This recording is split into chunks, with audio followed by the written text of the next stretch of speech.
მარკეტილის მეტროსთან ახალი მრავალფუნქციური სავაჭრო კომპლექსი ფენიქსი აშენდა. სავაჭრო ობიექტში ამჟამად 250 ადამიანია დასაქმებული. დღეს მათ თბილისის მერი გიგი უგულავა შეხვდა. თანამშრომლების ნაწილი მერიის დასაქმების მსურველთა ბაზიდან შეირჩა. ერთ-ერთი პირველი, ვინც ბიზნეს ცენტრის ტერიტორიაზე ფილიალი გახსნა, VTB ბანკია. ძირითადი კიბეებით უკვე აღდგა ზემოთ მეტროს საიდანაც თქვენებმა შეუგზავნოთ. ის არის მესამე სართული. კონკრეტული პროფესიების დაუფლება ვის გარეშე შეუძლებელია ნორმალურ წარმოების აწყობა.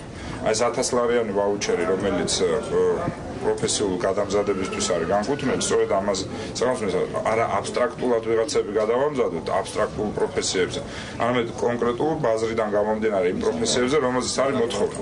ერთი მიმართულებაა ეს ბაზრების, ესე ვთქვათ, გახსნა, მეორე მიმართულებაა ჩვენი მოქალაქეებისთვის კონკრეტული უნარჩვევების და პროფესიული გადამზადება იმისათვის, რომ იმ ადეკვატური, ესე ვთქვათ, შესაძლებლობები გქონდეთ.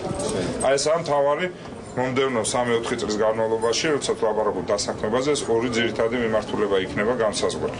ჩვენ ვაგრძელებთ ჩვენ სტრატეგიას სამხმარებლო ბაზარზე განვითარების და გავრცელების. ჩვენი სტრატეგიის მიხედვით ჩვენ 3 წლის განმავლობაში ვაპირებთ ქსელის გაორმაგებას და ზუსტად მარკეტილის ფილიალი არის ამ სტრატეგიის ერთ-ერთი ნაწილი, სადაც კიდე ერთი VTB ბანკის წერტილი იხსნება. ძალიან მნიშვნელოვანია ასეთი ობიექტების გახსნა დღესდღეობით თბილისში, რომ დავძლიოთ უმუშევრობა და უამრავი ადამიანი დასაქმდება, მათ შორის დასაქმებული ვარ მეც.